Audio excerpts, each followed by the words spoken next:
Hi friends, welcome back to Ramya memories channel.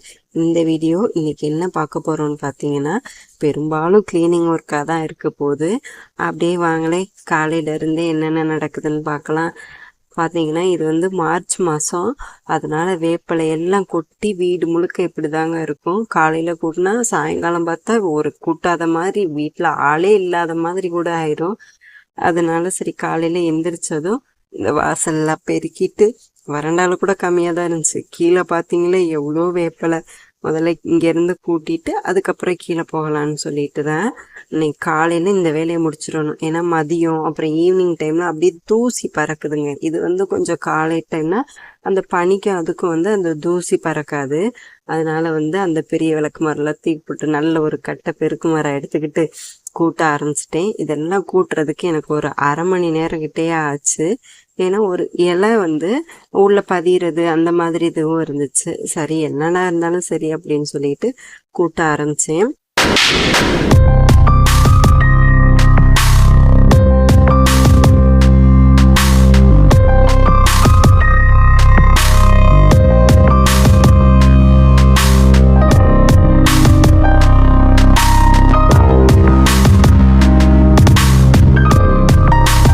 இன்னும் வாச தெளிச்சு கோலம் போடலைங்க. ஆனால் பாருங்கள் எவ்வளோ வெளிச்சமாக இருக்குன்னு. டைம் பார்த்தீங்கன்னா ஒரு 6:15. இப்போலாம் நல்லாவே சீக்கிரத்துல விடிய ஆரம்பிச்சிருது இல்லைங்க. அதுதான் அவ்வளோ ப்ரைட்டாக இருக்குது. சரி வாசல்லாம் கூட்டிட்டு இந்த அடுத்து பால் கறக்கிற வேலை இப்படியே அடுத்தடுத்து ஒவ்வொரு வேலையாக தான் இருக்கும். இருந்தாலும் எவ்வளோ நேரம் ஆனாலும் சரி இதை கூட்டிடலான்னு சொல்லி காலையில் பிளான் பண்ணி கூட்டிட்டேங்க. ஏன்னா ஒரு 2 நாளாக என்னமோ கூட்டலை, அதுக்கே ஒரு 3 வட்டம் இருக்கும். அந்த அளவு சேர்ந்துருச்சு. இதுவே இந்த நிலைமைனா மேலே மாடியை நினச்சி பாருங்க.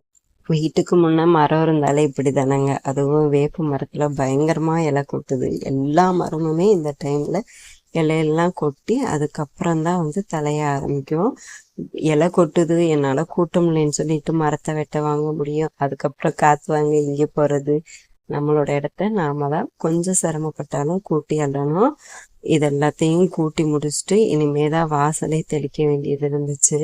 ஒரு 2 தான் பிரிச்சு, அங்கிட்டு ஒரு தனியா ஒரு கும்பல், இந்த சைடு ஒரு தனியா கும்பல், அப்படி வந்து பிரிச்சு குமிச்சு வச்சாச்சு. இது மட்டும் இல்ல, சுத்தி இருக்கிற இடம் எல்லாமே கூட்டியாச்சு.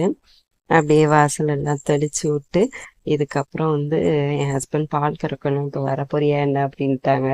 சரி இதை வந்துட்டேன்னு சொல்லிட்டு கோலத்தை மட்டும் போட்டு விட்டு உள்ள வீட்டுக்குள்ள பார்த்தீங்கன்னா கிரைண்டர்ல மாவு ஓடிட்டு இருந்துச்சு. சரி நம்ம கொட்டத்துக்கு போயிட்டோம்னா அப்புறம் அப்படியே போயிருமேன்னு சொல்லிட்டு அதை மூடி வச்சுட்டு நான் வந்து பால் கறக்க போயிட்டேன். நான் பால் கறக்க போகிற டைம் பாருங்க 6:50 ஆச்சு. பாலெல்லாம் கறக்குது, அதெல்லாம் எடுத்து வச்சுட்டு வீட்டுக்கு வந்தேன். இப்போலாம் வயல்ல வந்து அறுவடை முடிஞ்சிச்சு. அதனால எங்க வீட்டுக்காரங்க ஒரு 7:15, அதாவது பால் கறந்த உடனே மாடெல்லாம் அவுத்து விட்டுறாங்க. மாடு வந்து சீக்கிரத்துல போய் மேட்டுமே 10 மணி 11 மணி இப்படியே அவுத்து வந்து பாவம் மாடுகள்லாம் ரொம்ப தான் இருக்கு. அதனால சீக்கிரத்திலேயே அவுத்து விட்டாச்சு. நம்ம போட்ட கோலமும் இதுதான். அப்படியே டீ எல்லாம் குடிக்கிறதுக்கு முன்ன டீ அடுப்புல வச்சுட்டு இந்த மாவுமே ஓடிடுச்சு. சரி இதை அள்ளிடலான்னு சொல்லிட்டு அள்ளிட்டு இருந்தேன். அந்த டீ ரெடி ஆகிற டைம்லயே மாவள்ளி வச்சுட்டு என் பையனும் வந்து பெரிய பையன் எந்திரிச்சு வந்து கேமரா கிட்ட உட்காந்துக்கிட்டு இருக்கான். அவன் கூட பேசிக்கிட்டே வந்து மாவள்ளிட்டு இருக்கேன். அப்படியே டீயை போட்டு எல்லாருக்கும் கொடுத்துட்டு நானும் ஒரு கப் வந்து டீ எடுத்துக்கிட்டேன்.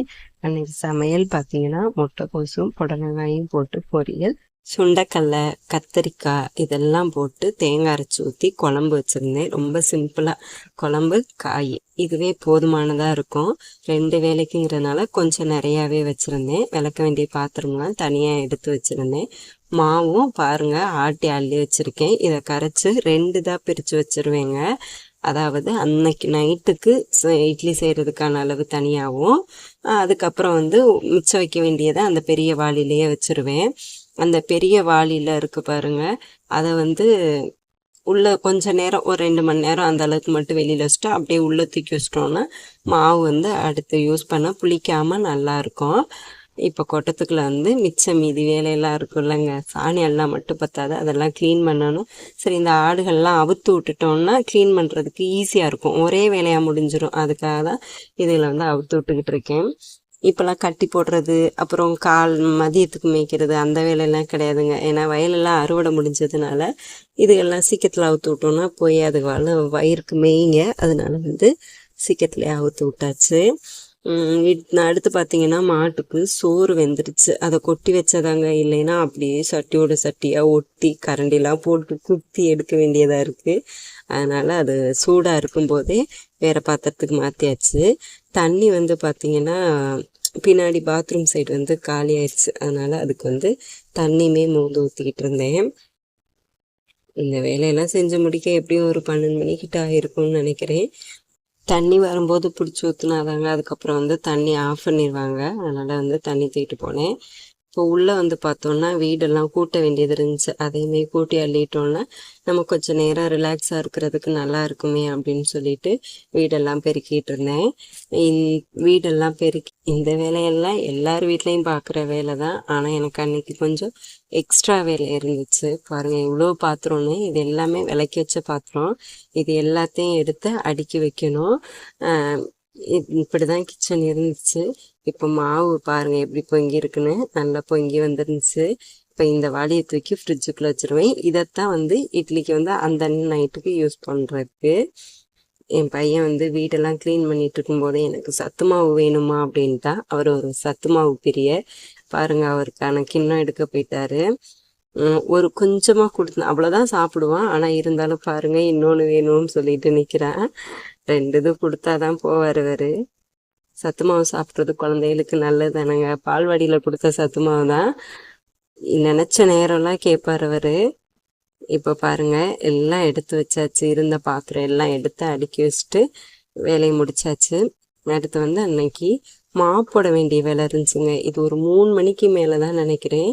கொஞ்சம் நேரம் ரெஸ்ட் எடுத்துட்டு சரி வீடெல்லாம் தொடச்சி விட்றலான்னு சொல்லிட்டு வீடு தொடச்சிக்கிட்டு இருந்தேன். இந்த வீடியோ வந்து நான் கோயில் திருவிழா ஒன்று வந்து அப்லோட் பண்ணியிருக்கேன். குலதெய்வ கோயிலுக்கு போகிறோன்னு. அதுக்கு நாள் எடுத்த வீடியோ. அந்த வீடியோ பார்க்கணுன்னு நினச்சிங்கன்னா நான் ஏற்கனவே அப்லோட் பண்ணியிருக்கேன். அந்த வீடியோவை பாருங்கள், அதுவும் நல்லாயிருக்கும். இந்த வீடியோ உங்களுக்கு பிடிச்சிருக்குன்னு நம்புகிறேன். வீடியோ ரொம்ப லேட்டாக அப்லோட் பண்ணுறதுக்கு சாரி. இதே மாதிரி இன்னொரு வீடியோவில் பார்க்கலாம். தயவு செஞ்சு சப்ஸ்கிரைப் பண்ணிவிட்டு பாருங்கள். நம்ம சேனலையும் சப்ஸ்கிரைப் பண்ண எனக்கு ரொம்ப மோட்டிவாக இருக்கும். தேங்க்ஸ் ஃபார் வாட்சிங். இன்னொரு வீடியோவில் பார்க்கலாம். பாய்.